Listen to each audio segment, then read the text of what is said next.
Have you turned in your ballot yet? Maybe you filled it out as soon as it arrived in the mail. Maybe you had a voting party and debated the candidates and issues with friends. Maybe you're like me, who once dropped off my ballot 2 minutes before the deadline. Whatever the case, this Tuesday is Election Day. And it's important to remember that the right to vote has not always applied to everyone.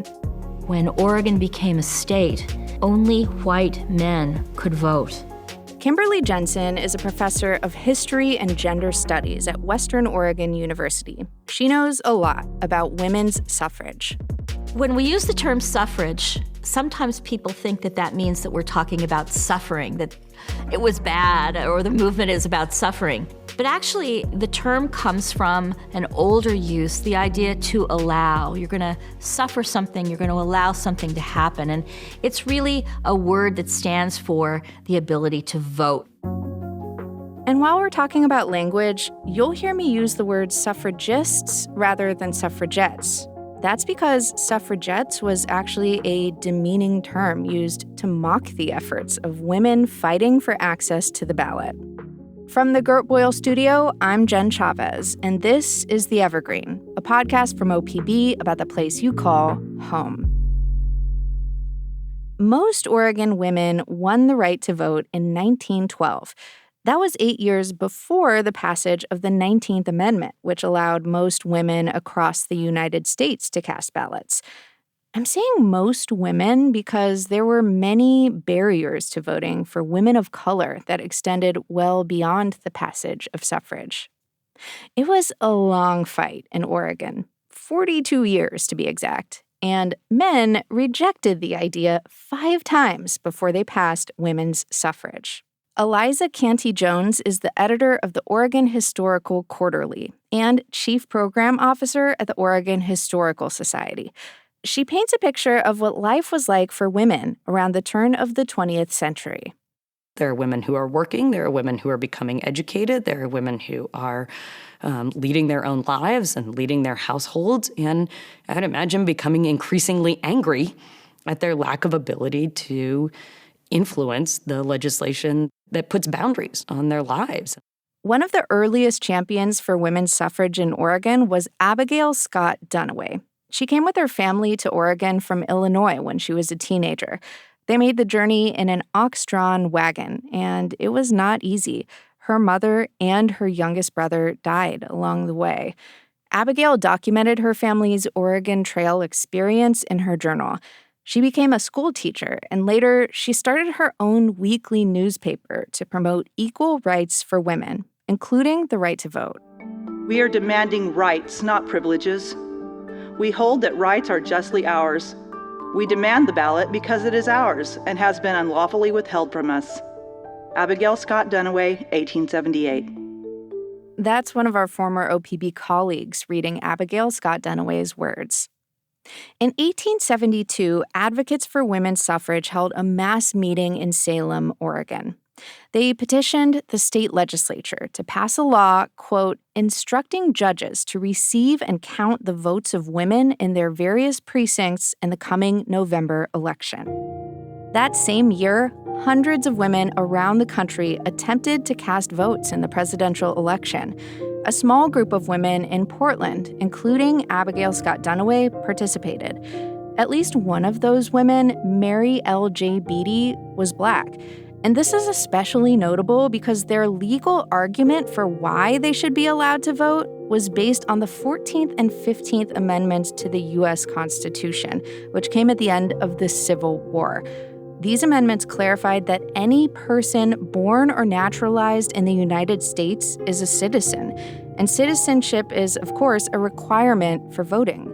The women at that time were like, wait a second, this addition to the Constitution should make it legal for women to vote. Mariah Rocker is the Public Programs and Exhibits Manager for Oregon Black Pioneers. We're basically the only historical society that's dedicated to telling the stories of people of African descent statewide. These women risked arrest by attempting to cast ballots. Some women in other states were arrested. That didn't happen in Oregon. While the women's ballots were collected, they were not counted. In Missouri, a woman named Virginia Minor filed a lawsuit after being denied the right to cast a ballot. And that lawsuit ended up before the Supreme Court. The question in Minor versus Happersett was, does citizenship automatically confer the right to vote? And the Supreme Court said no. But they also left the door open by saying, we have to go by current law, but if that law is not right, it should be changed. And so what happens is that suffrage activists work state by state. Idaho was an early adopter. Women won the right to vote there in 1896. In Washington, women's suffrage passed in 1910, 2 years before Oregon. According to historian Janice Dilge, these victories spurred more Oregonians to get involved in the movement. Oregon women were feeling very much that it's our time, and what's wrong with Oregon men that they haven't kept up with their neighbors? The idea that Black men could vote before women of any race did not sit well with many white suffrage activists, and that racism created friction in the movement. Because many white suffragists were also white supremacists, and so they were saying, why should Black men have the vote before we do? And this was the thread through the movement that was the fatal flaw. By 1912, Mary Beatty had died, and Abigail Scott Duniway was in her late 70s. New voices had taken up the cause of women's suffrage, and the movement was more inclusive. One of the leaders in the movement was Harriet, also known as Hattie, Redmond. She worked as a janitor for the city, and she founded a group called the Colored Women's Equal Suffrage Association. So she was working full-time, supporting herself, and was also a huge advocate for Black women's suffrage, and really helping to demonstrate the fact that there were women of color here in Oregon that were trying to push forward suffrage for everyone. The existence of a suffrage organization explicitly for women of color speaks to the fact that white supremacy was still alive in the movement. You may remember that when Oregon first became a state, white leaders banned Black people from living here. There were definitely women that were in these white-centered groups that felt that leaving Black women out would probably make it easier for them to push forward this goal. It turns out that wasn't true.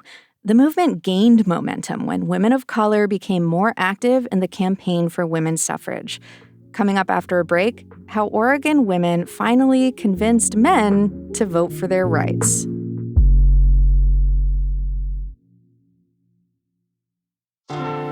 Thanks for listening to The Evergreen, our podcast from OPB about the place you call home. If you like what you hear, subscribe to us on your favorite podcast app, and we will bring something fun or interesting or relevant to your week, like the history of voting. You can also follow me on Instagram at Jen Chavez OPB. That's Jen with 2 N's. And I will keep you posted on what Team Evergreen is up to. And remember, this episode about women's suffrage and all the great reporting and storytelling you hear on OPB, including a ton of great political coverage this election season, is made possible by the support of many thousands of OPB members. Support our journalism by becoming an OPB sustaining member today at opb.org/pod. And now, back to the show. The 1912 campaign for women's suffrage in Oregon was more diverse, more visible, and better organized than the ones that came before it. The women involved marched in parades, took out ads, handed out flyers, and got help from national groups. They did a ton of outreach all over the state, holding community picnics and marching with umbrellas with the words "Votes for Women" on them. Women here really worked hard to get the vote. Barbara Roberts was Oregon's first female governor. They had helped build the farms out of the wilderness with their husbands. They had created the first schools and the first orphanages and the first churches and the first businesses. They were used to doing more than just staying home and tending to the children. They carried a lot of load, and I think with that, they felt the right to vote was part of that load, and they wanted that responsibility. And when you think about all the responsibilities women had on the home front at that time, It's pretty incredible that they were able to pull it off. I mean, I can barely manage to make myself dinner after a long day at work, let alone lead a social justice movement in my spare time. The campaign in 1912 was considered, even by today's standards, a very sophisticated campaign. They didn't come home and put something in the microwave. You know, they didn't turn on the automatic dishwasher or the automatic washing machine or the dryer. I mean, they had none of those conveniences. Everything was difficult. So if you think about taking a little time out from that kind of a schedule and doing a little marching for women's right to vote, it's a lot more impressive. Advocates connected their cause to issues of education, public health, and labor. One of the new generation of leaders in the movement was Esther Lovejoy. She was the second woman to graduate from the University of Oregon Medical School, and Portland's mayor appointed her city health officer. She was the first woman to hold a job like that. She championed public health regulations and women's suffrage.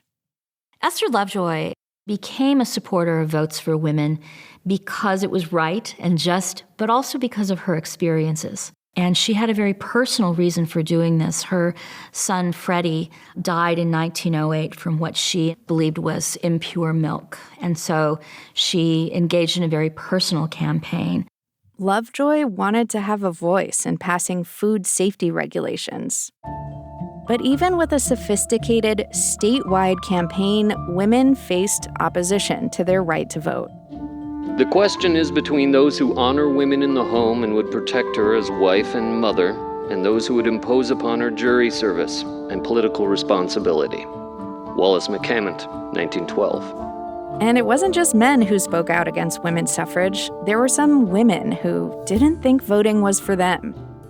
They were often women who were wealthy, and they believed that women's place was not in politics, was not out campaigning, was not casting a ballot.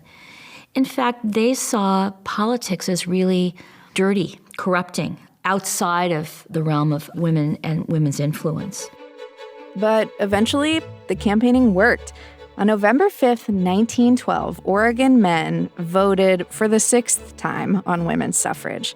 3 days later, the Oregonian newspaper declared that the measure had passed by less than 4,000 votes. Abigail Scott Duniway was alive to see the victory she'd been working towards for more than 4 decades. She was the first woman registered to vote in Oregon. We have made a beginning that is destined to reverberate throughout the ages. Abigail Scott Duniway, 1912. Hattie Redmond was also among the first Oregon women to exercise her new rights. She did register to vote that first year that women were able to here in Oregon on April 8th, 1913. As soon as it was possible, she was definitely interested in taking hold of the rights that she'd been fighting for. But the right to vote did not apply equally to all women at that time. And it wasn't until the 1950s that first-generation Asian immigrants in America could gain citizenship. Those women didn't have the vote until the 1950s, and Native American women in the United States did not have citizenship until 1924, unless they married a white man, which in many places was illegal anyway.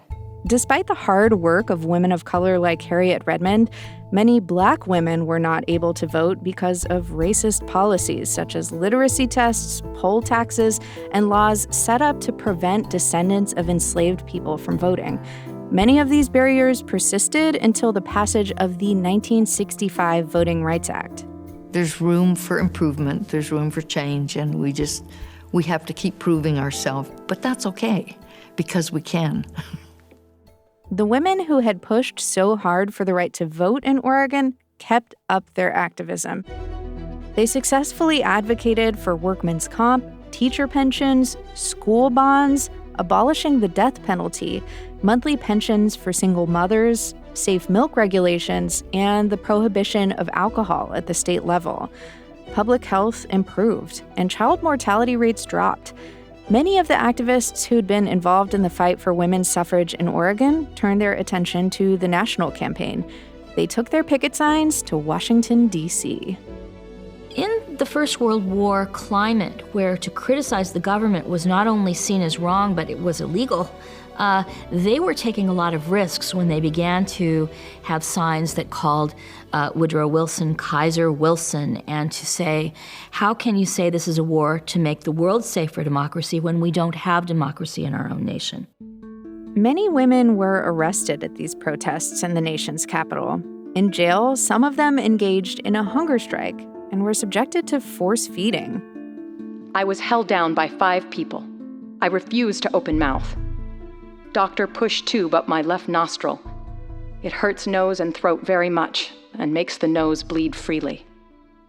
Alice Paul, 1917. God, that sounds awful. The struggle at the national level continued for years. It wasn't until 1920 that women won the right to vote nationwide. Back in Oregon, women were learning what it meant to take full advantage of their new political rights. It's important to keep in mind that with the right to vote comes the right to run for office. So that suffrage is both of those things. And of course, lots of women did that. Just a few weeks after women's suffrage passed in Oregon, the city of Warrenton elected the state's first female mayor. Women took over the city council in Umatilla a few years later in 1916. A woman named Laura Stockton Starcher won the mayor's seat there. She ran a secret write-in campaign against the incumbent, who was her husband. Sounds awkward. You will probably not be surprised to learn that all of these women were white. It wasn't until like the 70s that you really start to see Black women holding positions like judges in the 1970s. So we're talking about, a whole 100 years after Mary Beatty was trying to get these rights, you weren't really seeing the sort of representation that those rights would hopefully garner. It wasn't until 1984 that Oregonians elected the first Black woman to the state legislature, Margaret Carter. And nearly 80 years after women won the right to vote in Oregon, the state finally elected its first female governor, Barbara Roberts. In 2022, the 3 major candidates for Oregon governor were all women. I think people are used to women being in public office now. They don't really flinch when a woman announces for Congress or governor or U.S. senator the way they did back then when it was really unusual. And of course, there are still plenty of examples of voter suppression. Even today, not everyone has equal access to voting. It's by no means a perfect system. So the struggle for voting rights continues. But I'm a person who cares about speaking up, voicing my opinion, and doing what I can to make an impact in my community. And as a woman in 2024, I cannot imagine a man telling me I need to be protected from having a say in the world. In fact, as the journalist in my household and friend group, I often help the people in my life, including men, do ballot research. I'm so used to voting that I don't always think about it, but working on this episode has given me a new appreciation for the women who devoted their time, energy, and resources to ensure my right to vote and be an active member of the society I live in. I couldn't be doing the work that I was doing. I wouldn't have any of the rights that I have if it weren't for the work that they were doing. So I just really appreciate them. I never had to fight for the right to choose my name when I married, or to own property, or to take out credit in my name. It really has made a difference. The vote really has made a difference. You can see the Oregon Experience documentary about the long fight for women's suffrage in Oregon at opb.org. And if you're hearing this before Election Day and you still haven't filled out your ballot, that's okay. You can find OPB's voter guide as well as our coverage of election results at opb.org/elections. Thank you for listening to The Evergreen, a podcast from OPB.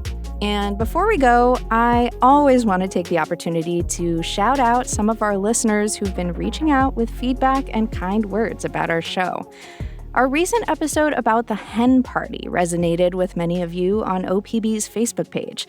That's the one about a group of women who took annual horsepacking trips into the Wallowas together starting in the 1930s, and how they inspired their descendants to take a similar trip together last year. Chris Meineke said, "What an adventure that must have been." And Beverly Ward mentioned the 3 granddaughters of the hen party's original leader, Jean Burney. Beverly said, "I see you, Sally, Sharon, and Melissa. Great to see you living part of your legacy."